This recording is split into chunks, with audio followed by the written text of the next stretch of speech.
Buenas tardes y bienvenidos a todos y todas y todes. Good evening, welcome everyone. Este evento va a ser en inglés y español. This meeting will be in English and Spanish. Para acceder a la interpretación usando una computadora, usted va a buscar el globo terráqueo, luego hacer clic allí y seleccionar el canal que prefiere, inglés o español, y ya está puesto. Si está usando un dispositivo móvil, sea teléfono, iPad, etc., va a buscar los 3 puntitos, luego desplegará un menú y puede seleccionar interpretación de idiomas, luego seleccionar el canal y después el último y más importante paso es seleccionar la palabra done o finalizado. If you are here on a computer, please look for the globe at the bottom of your screen. Then you'll click the channel for English, and then you are set. If you are here using a telephone or other mobile device that's intelligent device, you'll click the 3 dots. Then you'll select language interpretation from the drop-down menu, select your language of English, and then click the word done. Gracias a todos y todas y todas. Y thank you, everyone. We will now move forward with the program.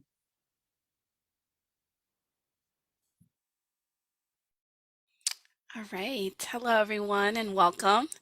Thank you for joining us for this evening's webinar. And thank you to the interpreters for the evening, Maria Raquel and Elizabeth.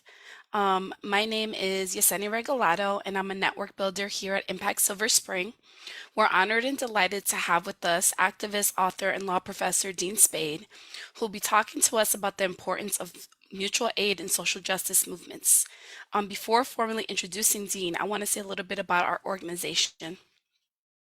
Impact Silver Spring is a local nonprofit based here in Silver Spring, Maryland.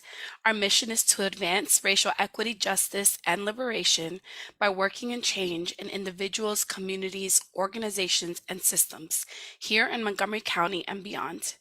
We do this work in a couple of ways, like supporting mutual aid initiatives, helping to spark community-led collaborative actions, promoting cooperatives and microenterprise, and by hosting spaces for reflection and learning like this one. We make all of our program as accessible as possible. It's typically free, and we provide interpretation when feasible. We take our work out into the community. We are literally meeting people where they are. So as a quick reminder, this event, while free, is also a fundraiser. So I hope if you haven't been able to already, you'll consider going to our website to make a donation at the end of our evening together. We'll have more information on how to do that later. So once again, welcome. We're delighted that you've joined us for Solidarity, Not Charity, Mutual Aid and Social Justice Movements. I'm going to do a little context setting before I introduce Dean. We believe tonight's topic is really important in a way that it speaks to all of what is needed to effectively bring about the kind of social change I think we're all looking for tonight. As folks doing movement work, that is, the work of dismantling oppressive ideas and practices, we know that this work can be hard. And we know that even with the best of intentions, we may end up replicating harmful ideas and practices in our movement spaces. And so when I say movement spaces, what I mean is a space where a group of folks are working together to bring about a more justice in the world. Whether it's within your faith community, a community group, nonprofit, or just within your families and relationships. It's important as movement workers that we learn to practice what we believe is an antidote to oppression and violence. And that's care for ourselves and for each other. So tonight, we're going to be talking about care in the form of mutual aid. We'll be learning about what it is and what it's not. And we'll be learning from a real expert on this topic. So I'm delighted now to introduce our guest speaker, Dean Spade. Dean is a professor at the Seattle University School of Law. He has been working in movements for queer and trans liberation and racial and economic justice for the past 2 decades. He's the author of Normal Life, Administrative Violence, Critical Trans Politics, and the Limits of Law, and the director of the documentary Pinkwashing Exposed Seattle Fights Back. His latest book, Mutual Aid: Building Solidarity During This Crisis and the Next, was published by Verso Press in October 2020. It is out and forthcoming in Spanish, Czech, German, Catalan, Italian, Thai, Korean, and Portuguese. Dean is a professor at the Seattle University School of Law, and we're really excited to have him here tonight. So before he gets started, I just want to let you all know about our format for tonight. He is going to give a presentation and be speaking for about 40 minutes. During this time, you may submit questions to him by clicking on the Q&A icon at the bottom of your screen. Feel free to submit your questions in English or Spanish. And then at the end of the presentation, we'll have about 25 minutes for Q&A, and we'll try to get as many questions as we can. If you have any tech issues or trouble with interpretation, please submit them through the Q&A function. And I also just want to add that while Dean may be critical of systems and structures that Impact as a nonprofit is a part of, that's okay. We're not afraid to take an honest look at ourselves, even if that means having that critical lens so that we can be more of the solution and less of the problem. And so with that, I'll turn it over to Dean. Thank you so much, Yesenia. Many thanks to the organizers, everyone who's working hard on this event, and to the interpreters, and especially to people who also made my slides bilingual. I'm going to pull them up now.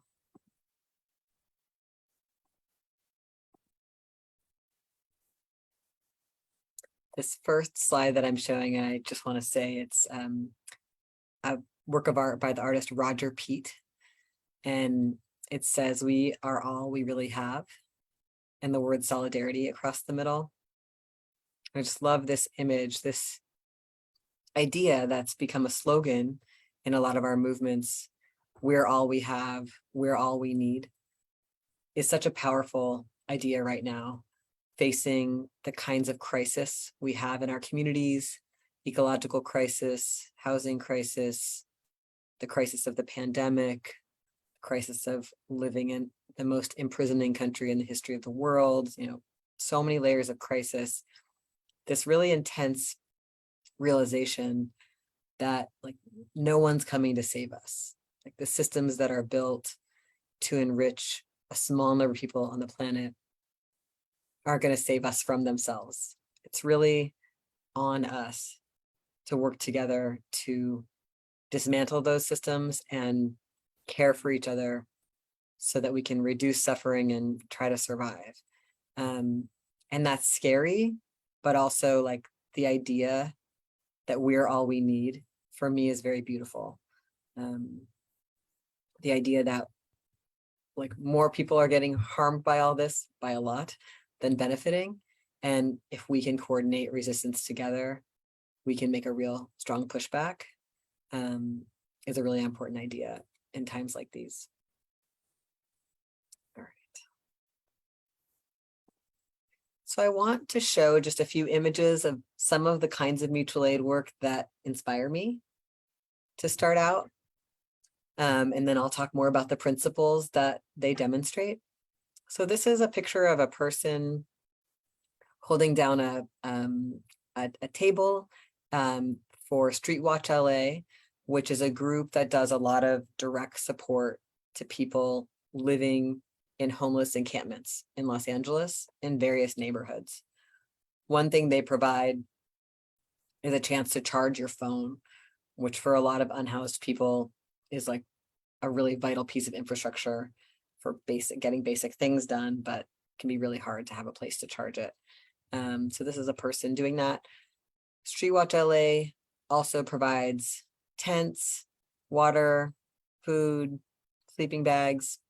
They've had, hundreds or maybe thousands of people participate in creating hygiene kits for people living outside. So you go pick up the supplies and then you go home and put the kits together. And bring them back and drop them off. So like, it's a cool project because it's involved a lot of people doing sustained mutual aid together for a long period of time. So I'm very inspired by them. This is an image of January 2020 in a place called Echo Park in Los Angeles, where unhoused people had been living. And the city of Los Angeles scheduled these raids where sanitation trucks would come in and clear people out, clear their belongings out, evict them from the park. And housing justice activists found out about this and went and blocked the sanitation trucks with their bodies. It's a really beautiful kind of mutual aid work where we get between the state and its violence and our people, and take direct action to stop harm and destruction, like eviction, of people in our communities. Echo Park became a pretty significant encampment during the early part of the pandemic. After that January 2020 period, the city kind of laid off for a while with the raids. People developed a lot of mutual aid in that encampment. There were food projects and solar showers and like a lot of cool sharing happening and care happening. And then in March 2021, the city decided to evict the encampment. And thousands of people turned out to try to stop them. And the city spent over $1 million on this heavily militarized police eviction of the encampment. So it kind of shows us the stakes of what we're fighting about, and also how threatening mutual aid can be to our opponents. I also want to name this project that really inspires me, the Oakland Power Projects. So this is based in Oakland, based in an understanding that Black neighborhoods in Oakland can't call 911 for medical emergencies because the police always come with the ambulance and they often hurt people, right? There's many, many stories like this in our communities. People being killed by the police when their loved ones call for help during a mental health crisis or some other crisis. So these people decided that they would do deep training across these neighborhoods, lots of ordinary people, to do healthcare support so that people wouldn't have to call 911. Mental health crisis support, acute medical issues support, and chronic medical issues support. So it's really a beautiful project because both it's responding to a survival need right now, and it's building the capacity of a whole community to meet the next crisis and the next crisis. And we know that more crises are on the way. So there's something about building the new systems we need, and also trying to get away from the violent ones that are hurting us, that I love about this project. Another example of mutual aid many of us may be familiar with is street medics. These are some pictures of street medics doing their work at 2020 protests, treating somebody for tear gas exposure.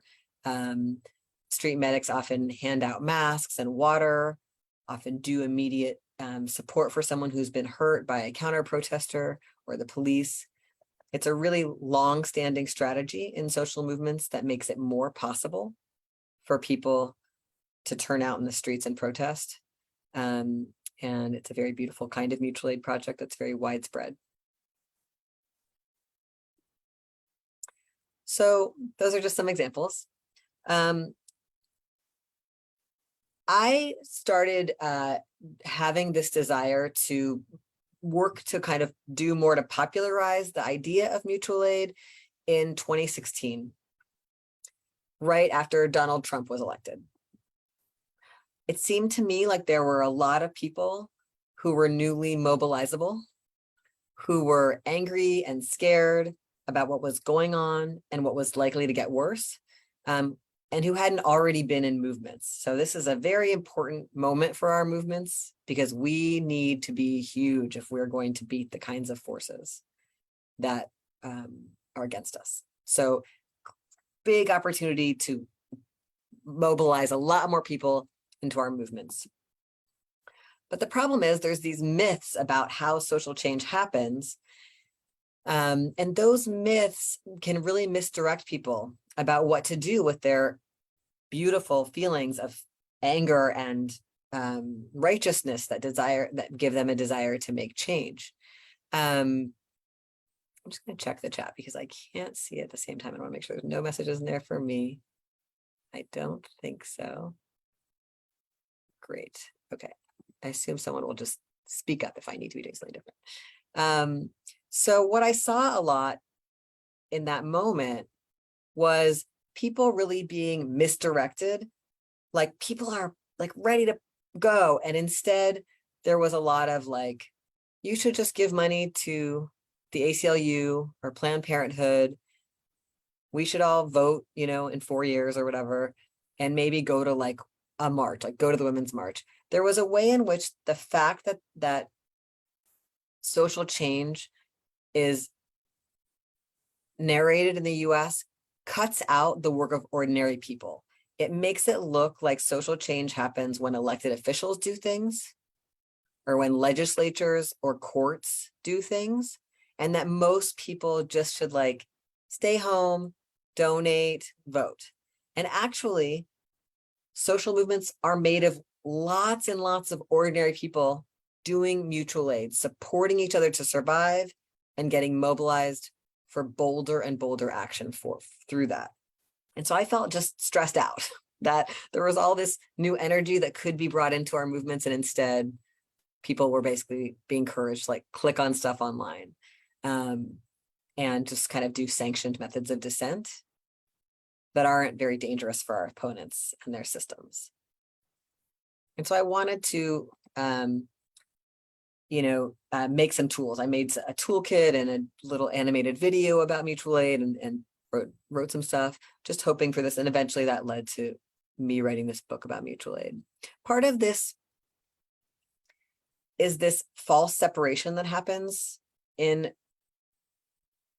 the US culture, that it's like, do you have a cause, like a pet cause, maybe that you post on social media about, like, it's like doing something good is like separate from your life, as opposed to seeing that everything in our lives is impacted by the system of racial capitalism that extracts profit from everything, that makes us have a polluting and toxic food system, deadly racist healthcare system for profit, transportation system that pollutes and is inadequate for particular communities, especially an education system, like that. Every system in our lives is political, and it's right now devoted to the enrichment and control of a very few and the disempowerment and domination of most people.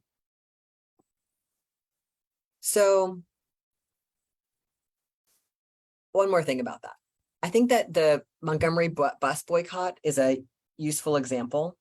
Like, many people have been told a story about the civil rights movement that's about a few famous speeches by men. But in reality, the big movements are all about like tons of ordinary people, often especially women of color, doing like so much coordinated action, unpaid, not as professionals, not as executive directors, but just like making it all happen.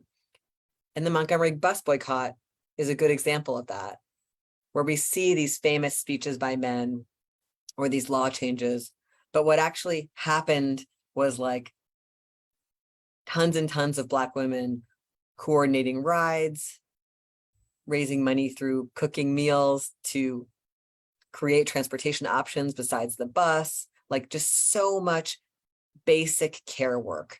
That is what makes that moment of power possible. So that's the kind of mythology that that we're trying to move away from when we actually understand the role of mutual aid and non-professionalized movement work by ordinary people actually making movements what they are.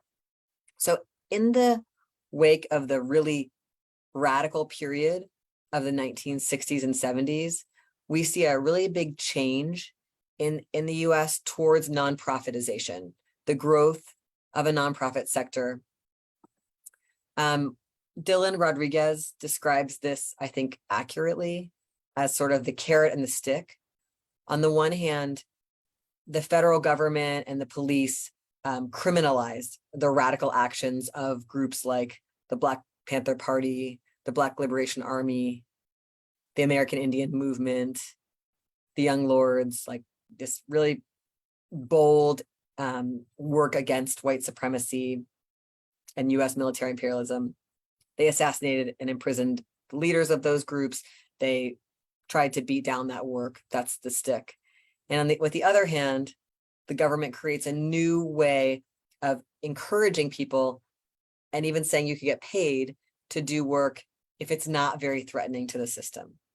If it's sort of like charity, like social services or policy work that just kind of tinkers with how things work, if it's not really organizing for transformative change. So we get this world of nonprofits that are often very siloed, like they just work on one issue or one tactic or one population.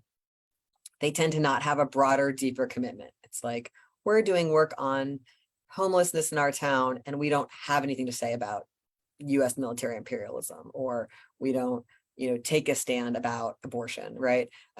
There's kind of this very like limited, there's no long view, there's no solidarity. It's not really building power in a movement. It's more just like these separate little projects that are very much controlled by what funders will fund or won't fund. It also doesn't do a good job of actually providing people's basic needs. Like, as we all know, it's like really crappy shelters that are just like basically jails, or, too few poverty lawyers for all the people who are being evicted or deported. Just it's a very, very thin, minimal set of band-aids that don't meet the needs of the kinds of crises that are being created by capitalism. The nonprofit system also really invests in the paid leadership of professionals. So you get this thing where like people who went to college and talk a certain way and have a certain professional skill set get to like run it. And so it feels very like similar to the hierarchies in our society. And even inside most of those nonprofits, like white people are getting paid more, men are getting paid more. Like a lot of that stuff is really typical because it's just like laid on top of professionalization, just like other businesses. And the way nonprofits are structured, they're not participatory mostly. It's just like people who work there run it, or maybe a board, which often includes rich people, and like people in the community who it's supposed to be about can like maybe come there and get something or not, but it's not building their power. It's not organizing. It's just kind of clicking along. Probably one of the worst things about this system is that it encourages people to say like, we won, we did something amazing, because then you get funding, whether or not that was actually a real victory. And so it distorts the world of sort of action. It's like people keep celebrating the win of passing a law, but that law didn't actually change the conditions in the community, or getting a media story, but that didn't change things. Like there's a kind of failure to appropriately evaluate tactics and keep ramping up boldness because it's contained. This is not a critique of the people who work at nonprofits. Like so many of us have done that or do that, because it's kind of like in the current scene, it's the only visible way to dedicate your life to change, but it's just a bad setup. And I think most people who work in them feel that, like feel the limits of the structure. that's by design. That's bigger than those of us working in it. The best book about this, the kind of classic book, if you want to read more about this, is Insight's The Revolution Will Not Be Funded. It's an anthology filled with lots of different pieces from different kinds of activists and organizers. Highly recommend it. If this is a new set of ideas, and it's fun to read it in your community, read it together. So mutual aid, most mutual aid work is unpaid. Most mutual aid work is not happening through any institutions like nonprofits. It's just people doing stuff with each other to survive. The way that I define mutual aid is there's sort of three elements. One, it's the part of our social movement ecosystem where we're doing work to provide for each other's basic survival needs. Two, it's only mutual aid work if we're doing it with a shared analysis that it's the systems that are to blame for the crisis, not the people in crisis. So it's not your fault that you're unhoused, and we don't need to figure out what's wrong with you. It's that we live in a society that organizes housing through capitalism and makes people unhoused.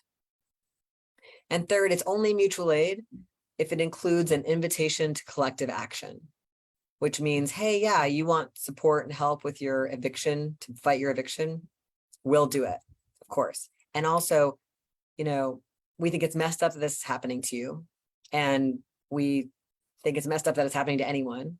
Do you want to join our group, or do you want to come to the protest at the landlord's house next week, or do you want to come to the protest at the housing court? Like it's only mutual aid if it's coming from a place that collective action is going to be what changes things and invites people currently facing crisis to join that collective action.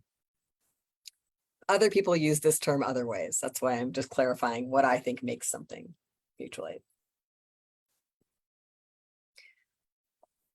Mutual aid is really important because it gives people a way to get involved in political participation that's not just symbolic. It's not just posting on social media or voting and hoping something good will happen when someone else does something, or sending a nonprofit money and hoping they'll do the thing, all of which are fine things to do. But like the part where we actually directly do things to support one another's lives and change the conditions is a different level of empowerment and transformation. And as I mentioned, like the elected officials, like, they work for all the rich people for the most part. Like, we're not going to win in their system, right? And the nonprofits are also, pretty limited in their horizons because of their funding and their structures. And so like we need like huge change, and we need like tons of people involved. And so mutual aid is like a much more grassroots way for a lot of people to enter social movements. And it's the main way that people have historically entered social movements. Doing mutual aid allows us to build actual safety and well-being right now to try to help each other survive these disasters that we're living in and prepare for the more severe disasters that are around the corner, because we are staring down the barrel of all the disasters to come from climate change. And I think the war conditions that are going to accompany that, as our food systems, energy systems, transportation systems, and the like collapse due to many impacts of climate change, ranging from the immediate fires and floods and storms to long-term desertification and increasing uninhabitability of the earth.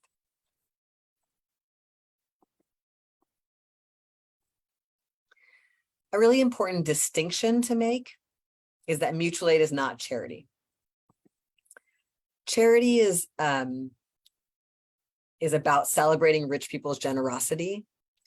The charity model we see in the US comes from like a Christian European model of like rich people paying alms to the poor to get into heaven. It's about rich people. And that kind of charity is always very conditional. It's about saving or blaming and controlling poor people, saying, oh yeah, maybe you can get on the wait list for housing if you don't have any felony convictions and you don't use drugs and you do take these psych meds we think you should take and you do have children or you don't have children. It's like all about separating poor people into who is deserving and undeserving. And that's usually tracking other stigmas we have in our society, like racism, sexism, homophobia, all the stigmas we use, and saying that basically the undeserving poor deserve to die of poverty. So it's really system affirming. It says the system as we have it is mostly fair, and we'll just fix a few things around the edges for a few people who were deserving but fell into the poverty by accident. So it's about utterly sustaining a system of extraction that we live in, where rich people extract as much profit as possible from the labor of everybody else and from the earth. So mutual aid is the opposite of that principle. We believe the systems, not the people who are suffering under them, are what creates poverty, crisis, and vulnerability. We don't blame poor people for being poor. We blame capitalism and racism, colonialism for creating poverty. We see the answer to the problem as being in collective action to dismantle those things, not in trying to fix people who are in crisis. Mutual aid work is centered in a commitment to the dignity and self-determination of people in crisis. Like, when I'm in crisis, I know what I need to be well, instead of some nonprofit telling me what I need, like, Dean, you need to take these meds, or you need to take this budgeting class, or whatever. People who engage in mutual aid projects do it as a long-term commitment, right? So it's not like I go volunteer at the soup kitchen just on Thanksgiving. Like, that's the charity model. That's the having a cause model. We're talking about people digging deeply into a place where there is crisis, like people are living in this encampment. What do they need to be safer and more well here? How can we be building a housing justice movement that makes it so people can live inside? I think about, actually interest relevant to your region, I think about when Freddie Gray was killed by the Baltimore police, and there was an amazing, beautiful uprising. And in the wake of that, a bunch of people started a jail support project in Baltimore, where they would wait outside the jail, and anyone who was being released, they would offer, some basic stuff like rides. Do you need to make a call? They just had some basic things people need, recognizing that oftentimes when people are released from jail to the street, they are picked up again soon by the police.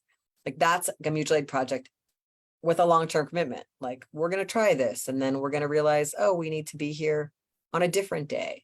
Oh, we need to make sure we have warm clothes for people who went in when the weather was warmer and now it's cold. Oh, we want to make sure we always have someone who speaks Spanish with us. We want to make sure we have, just that kind of learning through long-term practice about who's being impacted, how it's working, what would work better.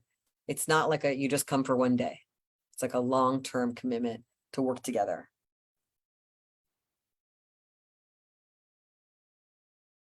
Ideally, mutual aid projects have open meetings and pathways for new people to join, because we need to build a lot of people up to do this work. We need a lot of people to be building skills about how to work together, share,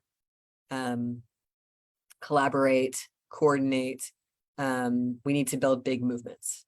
When we start a project with just a few people, and there's a huge community need always, If we don't build ways for new people to join and meaningfully co-steward the work and make decisions together, then we'll get burnt out if just a few people are doing it.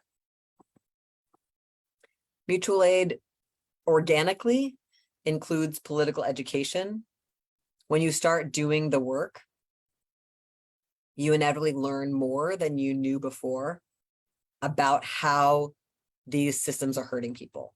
So like, you get really upset because you find out that Donald Trump is putting kids, immigrant children, into cages at the border, and you join your local mutual aid project that's doing support for people in the detention center in your area. And then you realize, you know what? I also really care about immigrant adults. And you know, I never realized the specific obstacles that immigrants with disabilities face. And I actually didn't really know how going to jail or prison is for trans people. So your solidarities expand as you do the work. You're like, actually, you know what? I don't think I like the criminal system either, because all these people I keep meeting who are in this crisis, this all started with an arrest from the police. You know, your depth expands by doing the actual work instead of just by seeing a story about it in the media that often just lifts up a tiny part of the problem.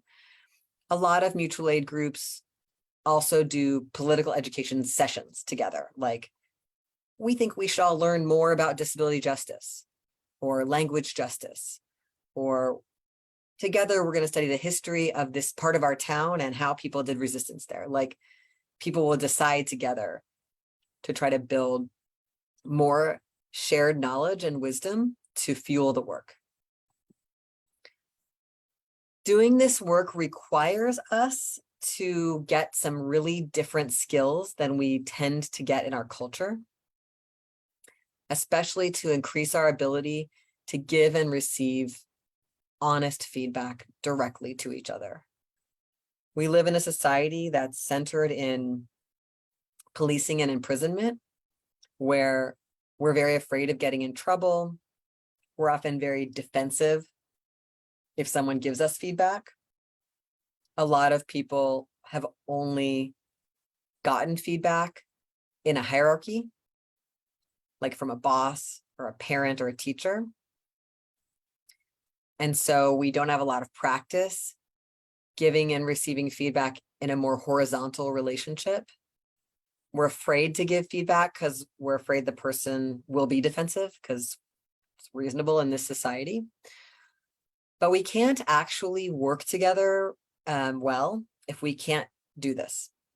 Like, we need to be able to say, hey, the way you're doing that impacts me, or that hurts my feelings, or I don't think I agree with that. That's not good for our group. And finding ways to be able to do that with love and care and to hear people is vital for preventing worse conflict. Because what a lot of us do is we like save it up and then we blow up or we leave. And we need groups that can sustain and do hard work together under stressful conditions over time. So this is a big skill that a lot of groups are working on, as well as skills around conflict resolution. Like, if you do work about things you care about with other people, there will be conflict. And in our society, we're afraid of conflict. And we think if there's conflict, it means I'm bad or you're bad. So a lot of what we all need is to be able to figure out how to have conflict and repair and learn. There's a lot of really great new tools out on this. Maybe someone could put some of them in the chat. Like, I really love the In It Together workbook from Interrupting Criminalization. Or no, maybe it's In This Together. I can't remember if it's In It Together or In This Together. There's a few others. Actually, I think I gave this link to Impact Silver Spring before. I did a series of workshops called Building Capacity for Mutual Aid Organizations or Groups, and it's a link to my website. And there's a bunch in the workshop, in the video about conflict in groups. There's a bunch of links to these cool new toolkits about conflict in groups. They're really useful. You can go through them together as a group, and it can prevent conflict from getting huge, even to just talk together about how you want to be with conflict when it happens. And to start with small stuff, like being honest with each other about small stuff, building those skills for when the bigger conflicts inevitably show up. Mutual aid groups tend to really value transparency, like how were these decisions made and where did the money go, and if there's money being exchanged, and like who's in this group, and how do they do stuff. Like most businesses and institutions and nonprofits are not very transparent, and mutual aid groups really value this, in part because we want new people to get involved and help run it. And so they need to know how it works. And also it's a matter of principles. Increasingly, I think over the last several decades, more social movement groups are trying to operate horizontally, in part because we saw in the 1960s and 70s, many radical groups were vulnerable because they were hierarchies. So there could be police infiltrators near the top, or the government could take out the people at the top through assassination or criminalization. And because when you have hierarchical organizations, stuff like sexism and racism, often kind of maps on that. People misuse their power. So trying to create organizations where people make decisions together and everyone has a say, and we don't just leave a group of people out because they're the quote unquote minority. We don't just outvote, all the people with disabilities in the room who just raised a concern about this thing. We're not just like, well, there's less of you, so we're outvoting you. We want groups where people stay. We don't want people to leave because we just outvoted them. And we also want the wisdom of people who may not be in the majority in our room. So we want to create ways of making decisions together where we actually listen to everybody's concerns and come up with a better, more wise plan of action based on those concerns. Part of this is learning the skill of actually wanting people to give us feedback and disagree with us. So I bring a proposal to the group and I'm like, I think we should do this on Tuesdays at the jail with this number of people and bring these things. And I want the other people in the group to say, oh no, hey Dean, Tuesdays is a bad day because this happens. And we should have this stuff with us. And we should bring this many people, because that'll make the idea better. And I don't need to get my exact way. I want a proposal to go through that the most people here go back up with action, right? That's what's going to make it work. If we're all being unpaid in this work, if I'm being like ignored about how I think it should be done and I don't get a say, I'm not going to stick around. This isn't like my job where I have to keep going to pay the rent. So we want ways of making decisions that maximize our group wisdom and don't replicate the power dynamics of people just bossing each other around. A lot more information about this kind of decision-making stuff in those workshops I mentioned.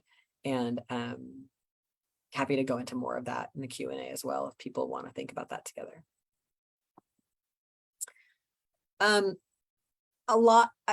We live in a society in which there's a hope that the government would take care of us, that when there's a hurricane, they would help, or when people are very poor or old or struggling and can't make a living, they would help. And that's not the society we live in, and I think that fantasy that we could have a caregiving state if we just voted the right people in really ignores the reality of what the US is and has always been, which is a white settler state based in colonization and slavery, that even when it creates poor relief or disaster relief programs, they always are weighted to give less to people of color, Indigenous people, people with disabilities. Like they're just really messed up, and that the state mostly treats people in need at the end of a gun. like locking people up, criminalizing people during a crisis. It doesn't care for people. And I personally think it's important to let go of that fantasy so we can plan for the reality we're living in, which is one where there are a lot more crises heading our way constantly. And the government we live under is actually increasingly focused on security measures. You know, we live in cities where 40 to 50% of our city budget is for policing and courts and jailing. We again and again see both the federal, state, and local governments not being able to show up for people's basic needs like clean water or, you know, hurricane recovery. We need to just take this into our own hands. I don't think we're going to vote in a solution to this, just to be frank. When the government does provide any kind of poor relief or disaster relief, it turns out it's almost always conditional. Like, you can't get this because you're undocumented. You can't get this because you have a felony record. It leaves people out, and it's always inadequate, like hard to apply for, you know, like the PPP loans that, you know, so much evidence that immigrant and Black businesses couldn't access them. And also, they can just stop, the government can just stop doing it whenever it wants, right? So to keep us all really vulnerable and to keep us having to run back to, you know, the worst jobs at the worst wages. So it's not as if COVID ended, they just stopped giving people COVID relief, you know? So the government, because our government is focused on keeping us all vulnerable to whatever owners and landlords and bosses need, it will only give us as much relief as keeps their systems flowing, not keeping our lives going, and certainly not with dignity and thriving. A lot of people are worried, like, but mutual aid, like, we could never do that to scale. People are like, these are all these little tiny projects. I think about scale in a different way. I think the scale of the nation state, where the government provides something like to everyone or across the state or whatever, it always comes with these exclusions. It's like, it imagines who the proper citizen is, and then it organizes its program to only reach those people. So scale comes with like a kind of standardization that's usually very exclusive, and decisions are being made by people far away who we don't know about what happens in our lives here. What I imagine we're trying to build is a world in which we have collective self-determination over our lives.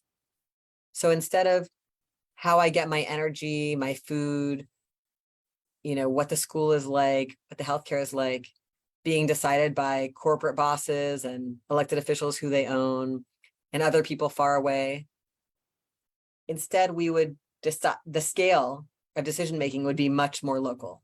We would be coordinating childcare, food systems, healthcare systems, and we'd be doing that in a way that's networked with others doing that. So we're doing lots of collaborating, but we're not creating a central authority that delivers decisions into our lives that we have no say about.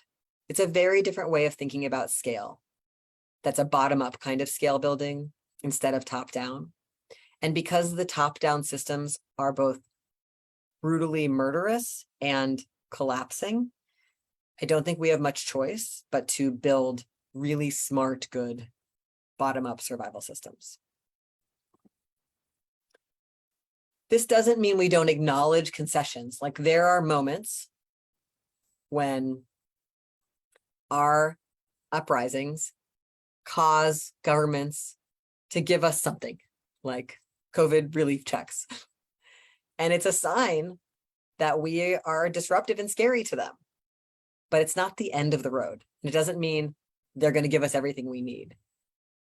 It's just a part of our longer arc of struggle toward collective self-determination.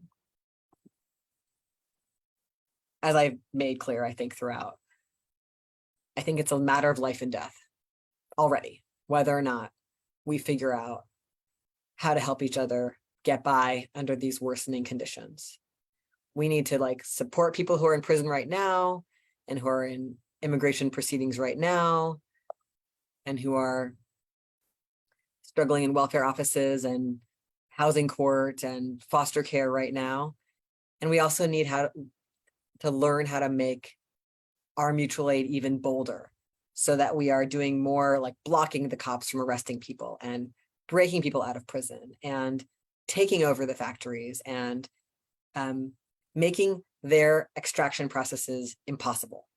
That's our only hope. And so mutual aid is part of that.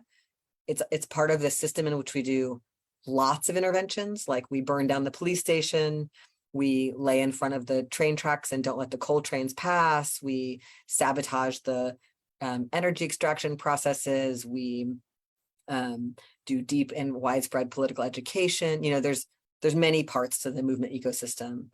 I'm focusing on mutual aid, but it's in this broad framework that includes attacking and dismantling their systems and building the world we need and becoming the people who could live in such a world, like practicing these new ways of dealing with conflict and harm and direct feedback and shared decision-making and co-stewardship. Couple of final slides, just look at the time. Oh, I should finish up. Actually, maybe I'll just leave it there instead of doing more slides because I realize the time is up and I really want to have time for Q&A. So I will stop this.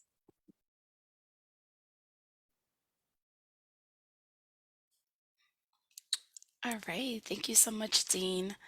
I will just want to remind people to send any questions that you have in the Q&A. There were some that came up during the presentation. So again, we'll try to get through as many as we can. And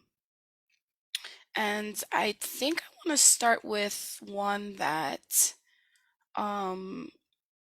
has just been like a common theme that I think has come up, which is again talking about the role of, nonprofits, NGOs, and how we should look at them as like part of like the system, right? But sometimes NGOs are one of the few options to try to affect social change. So what would you suggest to people working in NGOs, nonprofits? I think somebody mentioned university systems to affect change. Great question. Yeah, I think when we're working in NGOs, they're not all the same, right? So like sometimes you're working somewhere that you're like, this place is truly evil. And the best thing I can do here is like steal stuff from it, try to dismantle it, try to get people the things they need, even though it has all these terrible rules, trying to exclude them. Like sometimes it's like you have a more oppositional relationship to it. Some people in NGOs are really focused on trying to transition that organization to operating differently, like paying everybody the same, hiring a different set of people to do the work, changing the tactics towards tactics that are more oppositional, doing work with using mutual aid principles. For people who are interested in that, I have some writing about like trying to work in NGOs and operate them as collectives and like transitioning from kind of the business model of like executive director and, paying certain people more. And it's both how the organization is organized and like who's making decisions and what it does, like changing both those dimensions. There's a bunch of stuff on my website, which is deanspade.net, and you'll find various publications about that, or you can write to me and I can offer those links. So I think some people are trying to change these orgs, and some people are just like, yeah, that's my job. Like, people I know who work in a hospital, they're trying to like, like I think a lot about how in the 1960s and 70s, many free clinics, like lots of movements had free clinics, like the Black Panther Party had free clinics and the women's movement had free clinics, and lots of movements. And a lot of those movements, clinics were supplied by people working at hospitals and stealing supplies, or stealing their own labor, like spending their time at their job actually doing the clinic work, or using the skills they learned for that job and working for free at the clinic. Like, so sometimes it's about more of an expropriation model from particular kinds of institutions that are nonprofits. Like obviously the university is a good example of that. The university is, you know, a very like classically dominant, hierarchical, traditional space. You know, universities are involved in lots of ways in U.S. militarism and you know, the prison state, and you know, so both in how they support their research and where they keep their money. And so those of us who work in them can see them as like any other space. Like it's a place where you could do organizing. So you could organize, you could do labor organizing, you could do organizing about divesting from fossil fuels or from Israeli apartheid or from the prison system. You can do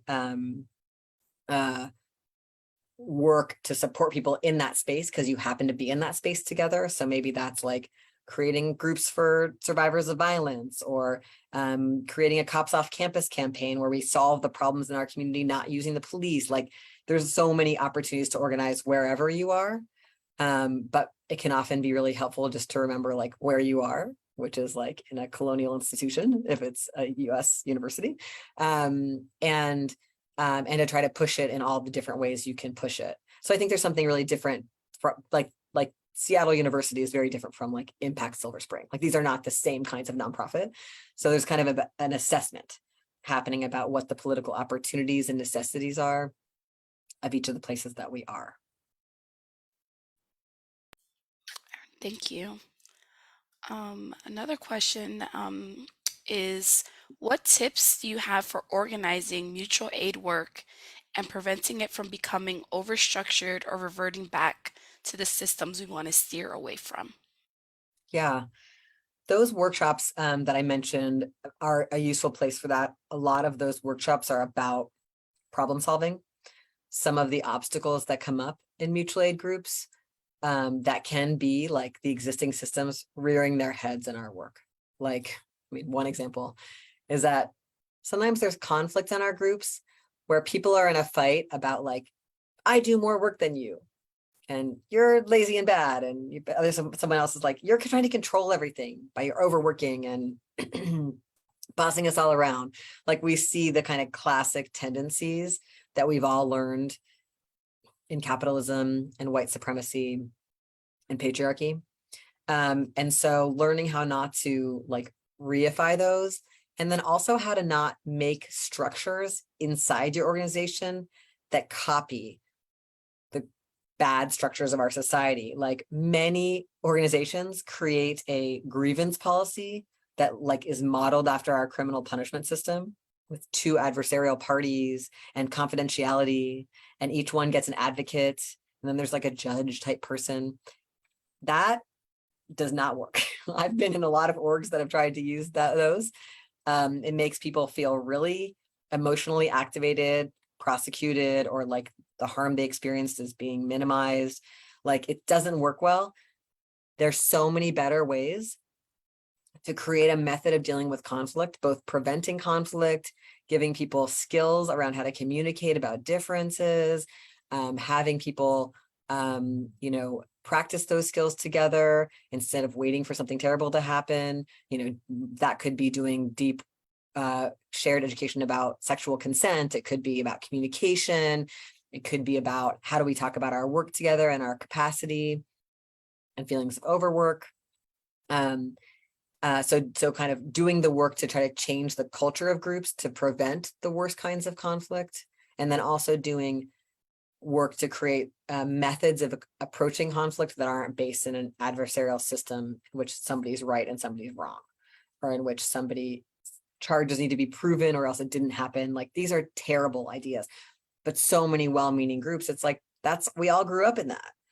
So we copy it, you know? So I think a lot of what, I think some of the best stuff coming out about this is from the abolition movement. And I really recommend that In It Together workbook, and some stuff in my book. Also, the second half of my book is about these kinds of like methods of creating decision-making and approaching conflict that don't recreate the structures of our society. And then the other thing I'll say is like, you can create the best structure you want in writing, but if people don't trust each other and don't feel connected, and if you don't do the relationship building, it doesn't matter what's written down. Like the written word is not as important.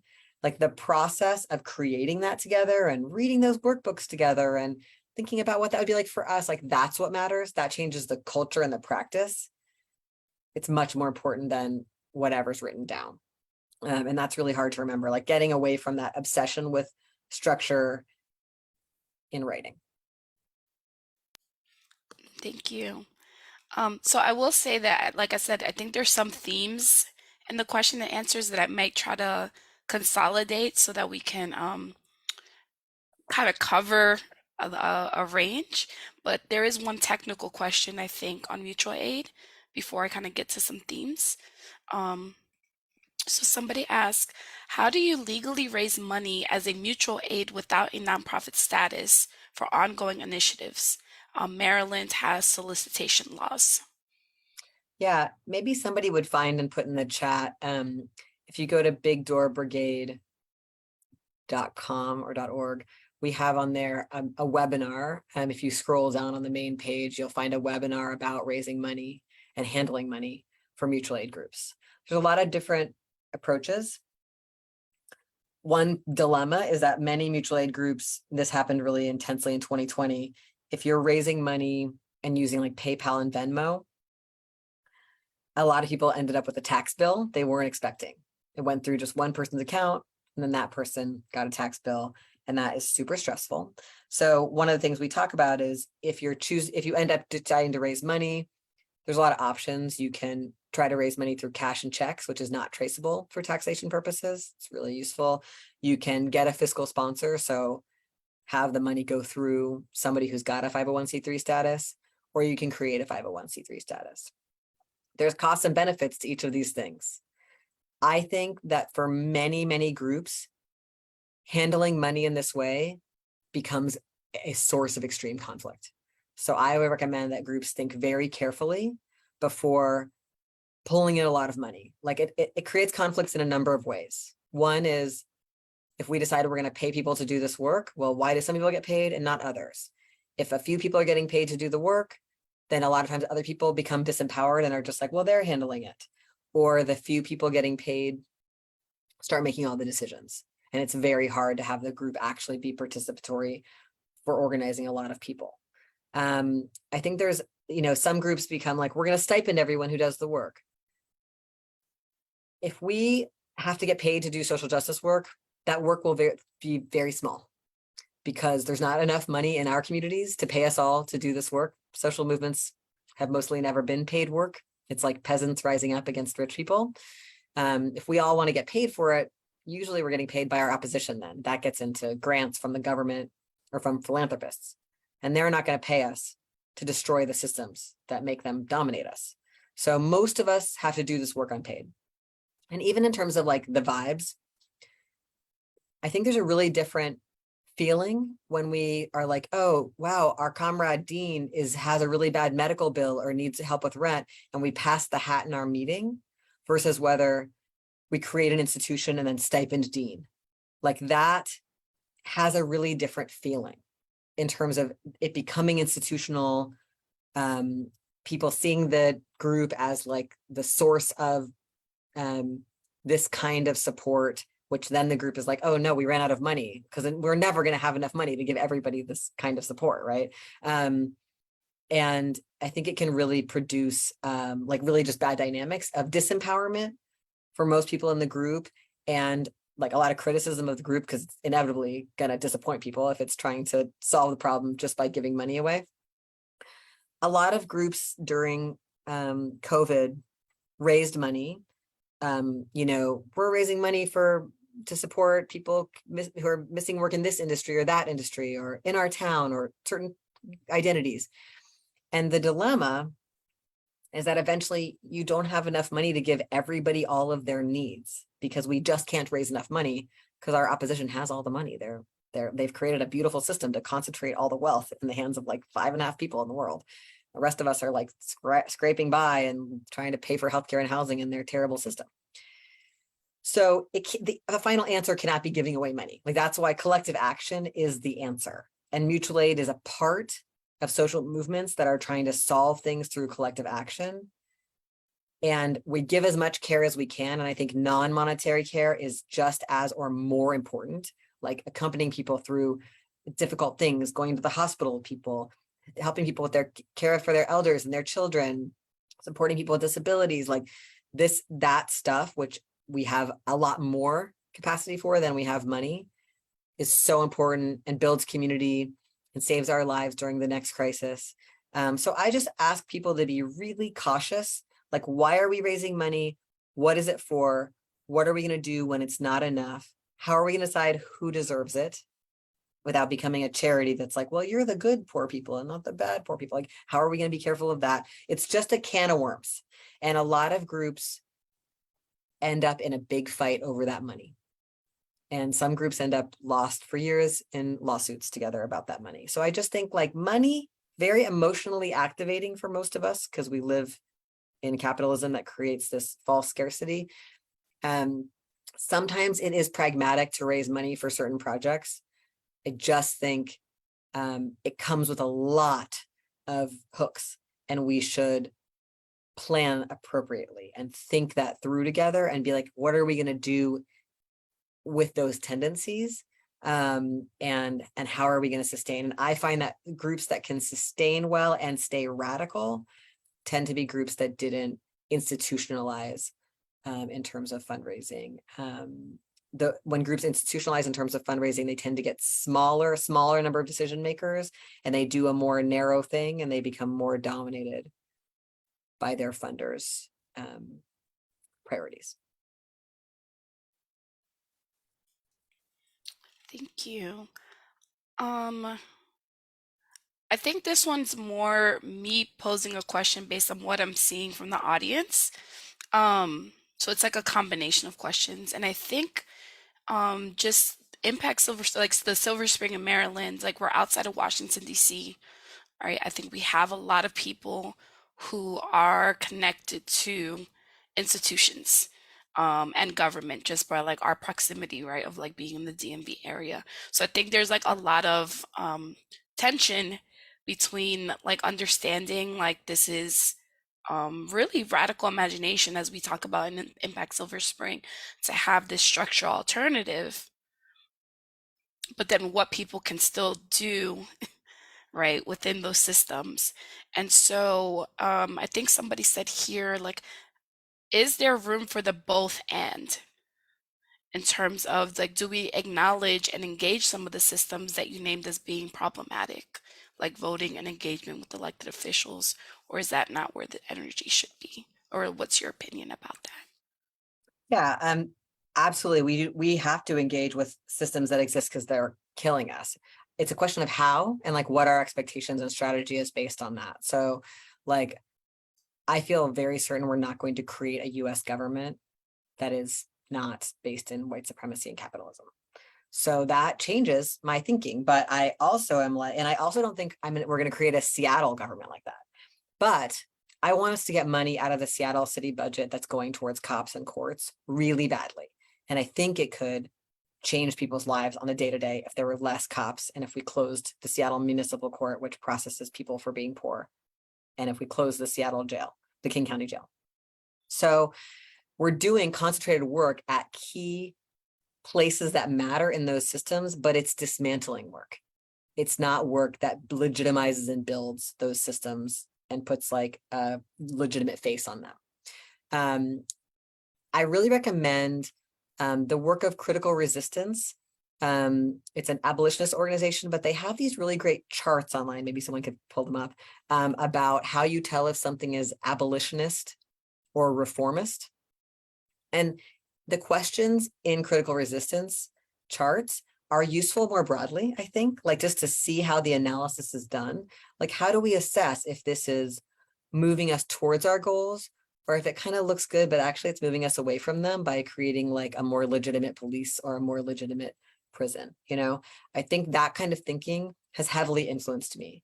So if I know what I'm trying to move towards is collective self-determination, and if I know what will get us there is large numbers of people being organized to take direct action in their communities for care and to attack existing systems, I'm going to use a different set of methods than if I'm just trying to organize people to vote and to hope that their dreams come true through someone else's actions. So it doesn't mean I would never engage with an electoral campaign, but it's like, how is this building the capacity and power of like lots of ordinary people? Like most electoral campaigns do not do that. And in fact, like locally, they tend to really bleed all the energy out of all the other political work frequently. And then what you get maybe is like one good person in your city council who can't actually do that much. Or you don't get that. And so that's not all the time, but I feel like because we live in a society, and I think it's especially true, as you were saying, in the DMV area, probably more so, that tells us that where politics happens is in electoral politics. We need to take a huge grain of salt and be like, do we think that? What else is, what can we do that will change the conditions of people's lives the most? And what has worked historically? Like, what are the lessons learned, from the things we've tried and the things other people have tried? And I think in the US, it's very clear that large scale mutual aid and direct action and disruption produces more change, including change from elected officials and courts, than working through their systems. Like, you change the political weather and force them to do things. You don't convince them to do things or get your guys in there. Like, we can elect our guys into their system all day long, and somehow when they get there, they don't do what we want, or there's not enough of them to do it. So I think there's just like, for me, I have a very big critical read on electoral strategies and other like insider strategies, and on the like government and corporate funding for the work in our communities for these two same reasons about kind of co-optation and like demobilization that happens. And I'm not an absolutist. There's nothing I would say we shouldn't try, but I think we are foolish to not notice like how it's been going. Yeah, thank you so much. And thank you for giving like that range. Talking about co-opting, um, there is a question here, um, and also for some context, right? So we are like a multiracial, multicultural community, and Impact Silver Spring is really trying to work with people across lines of difference, like in solidarity. And so with that, do you think mutual aid is potentially a way for middle class gentrifiers to address their guilt, build community, and potentially whitewash the movement? Yeah, I've heard this critique a lot from people in New York City, that some of the mutual aid projects that emerged at the beginning of COVID felt like they were being done by gentrifiers in gentrifying neighborhoods. I think this is like a completely legitimate thing that can happen.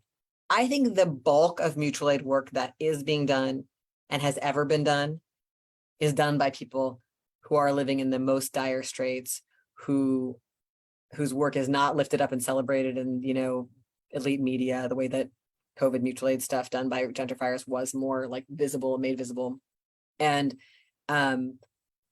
so I think there's just like a danger of like, if we portray this work as like done by privileged people or people who have extra time, like sometimes I hear that like only people who are in social movements are people who have extra time to do that. It's a luxury.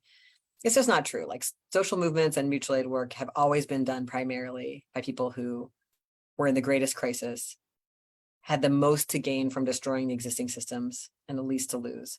Like, it's like, peasants fighting against rich people on all the levels. And so I'm just thinking about the mutual aid of enslaved people in the United States, right? Just the mutual aid of the Underground Railroad, of the maroon communities, the Great Dismal Swamp, like, the ways in which people have combined like attacking plantation society and saving each other's lives from slavery again and again, the mutual aid societies by Black people in the North receiving runaway slaves and helping people find a life when they're both on the run and arriving with nothing. The mutual aid societies, receiving immigrants at the borders, from the 1800s, 1900s, like supporting people to try to make a life when they arrived with nothing. Mutual aid is mostly a strategy done by people in crisis for one another, because there's no safety net for people at the bottom, and we also do see cross-class mutual aid and multiracial mutual aid projects happening. I think there's a great potential there, and they come with the typical problems where we have to like undo the ways white supremacy is going to show up in those groups, the ways, class dynamics are going to show up. We have to confront all of the skill building we need for working across those differences. But I think there's something really like a real bummer that happened in 2020 and 2021 in the media coverage of mutual aid that focused on mutual aid groups, that might have had those gentrifying dynamics or been instigated by people with more privilege. And I think it's a real misrepresentation of what mutual aid is and has always been for people trying to survive and get by and fight back. So yeah, I think that we should look out for those dynamics 100%. It is, I'm sure it's happening. I don't think it's the bulk of what's happening in mutual aid, but I do think there's a disproportionate reporting of those kinds of groups because the media is run by elites and they like to report on things that they can recognize themselves in, Thank you. So maybe one or two more questions. What advice would you give for groups doing mutual aid when there's so much in our communities being like overworked, overextended? What advice would you offer? Yeah. We live under really difficult conditions. Like people work really long hours and have a lot of care obligations because we've been, are abandoned by our society and don't have childcare, elder care that we need, don't have healthcare that we need, pay really amazingly huge rents, there's a lot of reasons we're tired and burnt out. And I think it's useful to remember that all movements have always been led and fought by people who were living under really shitty conditions and didn't have enough food. And so like we're in a long history. That's not new, even though some of the specific conditions we live under are worsening, I would say. I think that part of it is trying to figure out how we can support and care for each other more in our movements so that the work, even if it's tiring, is satisfying and connecting, like breaking our isolation. And we feel joy in that and pleasure. And we know that people have our backs. And so like someone's going to, pick up my mom at the hospital and, visit me when I'm sick and take care of my kid. Like if what we're trying to build towards is a world in which none of us pay for childcare because we create free childcare system and none of us pay for elder care and, we're providing everything for each other. We can start providing things for each other now that both get us out of those extractive systems and like have our backs, right? So, I think part of that for me is like one thing is that like a lot of people in the US are very isolated. There's lots of evidence that we're psychologically isolated. We live in smaller groups and are more likely to live alone than ever. And one way to reduce our expenses and reduce the amount of time we have to spend at wage labor jobs is to collectivize our housing, our childcare, our food prep. Like that's like there's lots of long histories, right, of people trying to get freedom from wage labor through collectivizing reproductive labor, like making it cheaper because we're not each paying for a kitchen, but we're instead all sharing a kitchen, or we're not each paying for a babysitter, but we're all sharing, or we're not each, we're sharing our time with each other so we can get our time back from the wage labor system that is, keeping it captive and that makes us so tired and hurts our bodies. So I think there's a lot of creative pieces in here. There's the question of collectivization. There's the question of how to create social movement spaces where people can meet each other's needs and where that culturally is encouraged and where we like do that together. We do pass the hat for each other's rent. We do feel comfortable saying like, hey, I'm in crisis and people help me out. I also want to say we live in a time of extremely addictive and compelling entertainment technology. I think because it's the end of the world, they really need to distract us. And that is very exhausting. So I think a lot about whether the things I'm doing are resilience activities, which means things that make me feel more connected, rested, and open afterwards, or whether my relaxation is actually just more stressing me out. Like for me, stressful TV and movies and video games, like none of that actually relaxes me. And then I'm more exhausted afterwards. So thinking about like how do I find leisure, and am I finding leisure in ways that are actually restoring me? And then also noticing, you know, we spend our lives feeling a lot of avoidance. Like we feel really, really avoidant of our jobs and schoolwork because like they're forced on us and they're coercive and terrible. And so a lot of us get really stuck in an avoidant vibe. It's like really hard for me. And then I go to my social movement group and I get a task and I avoid it and procrastinate it just like I would at work. And so how do I shift my own internal practice to learn how to feel a feeling of purpose and pleasure, even in mundane care tasks, so that I can enjoy caring for this child or making this spreadsheet about when we're going to drop off the food, or like, how do I, like, it's kind of like fighting this battle with capitalism that makes us enjoy nothing except for escapism and consumerism, and try to get back my capacity to enjoy like all the things that could make my community beautiful and support other people. So for me, that's been a really big internal process, like how to notice what being on purpose feels like in my body, and then cultivate that feeling when I'm doing mutual aid work and social movement work, instead of just inheriting the feelings of avoidance that I learned in work and school, you know, which are extractive systems. Like, no doubt it's right on to feel avoidant in systems that are trying to take stuff from you. It's not surprising that we do. So those are just a few of the pieces I think about this kind of question about like how much energy, or are we all burnt out, or like, and people are like, oh my God, you want me to do mutual aid work? I'm exhausted. It's like, that can't be the end of our conversation. We have to kind of ask, how do we recover from that? How do we prevent that? How do we make this work not exhausting? Like, sometimes you're exhausted in a good way. We're like, we did something really satisfying. That's different than burnout, which is like toxic exhaustion from doing things you hate, like at your job, you know, like how can we find these distinctions and then figure out how to practice this together? Because we basically have no choice, you know, like the next storm is coming, the fire, the flood, the smoke, the bomb, the, you know, food shortage, the blackout. So we have to coordinate to survive. And so I think there are ways to kind of get a more fine-tuned take on our feelings of exhaustion and burnout, and try to practice new things together and figure out what might help. Thank you. And definitely with that lens of those internal practices, I want to just highlight that here at Impact Silver Spring, we use a framework called Build Block B.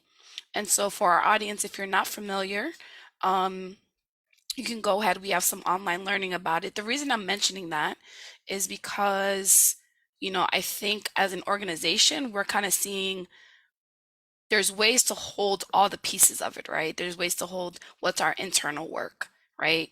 Mutual aid as one example, right, of like a structural alternative. Um, and then again, right, how are we slowing down harm, and resisting harm?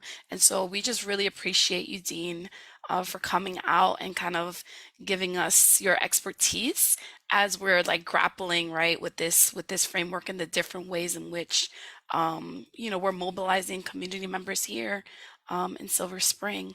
Um, so with that, also to the audience, if you haven't already gotten the book, it's Dean Spade's book is Mutual Aid, Building Solidarity During This Crisis and the Next. We encourage you to do so, specifically if you can, from a Loyalty bookstore here in Silver Spring, which is owned by a Black queer woman. Um, and then again, we appreciate everyone who came out. Unfortunately, we couldn't get to all of the questions, but we hope to have future spaces like this where we continue to explore and grapple. That being said, to keep spaces like this free and accessible, we do appreciate donations, so that we can continue this good work. And so our link is going to go in the chat right now about how you can make a donation so we can support future offerings like this. Thanks so much for having me. Yeah, no, thank you. And thank you everyone who attended. I will say that I am Impact Silver Springs Racial Equity Network Builder. And so I would love to extend the conversation outside of today's session. So please feel free to email me if there were things in the event that maybe you want to start a discussion on, ways you want to like help contribute to again, right, how we're mobilizing and holding, different aspects of the movements. So thank you everyone so much.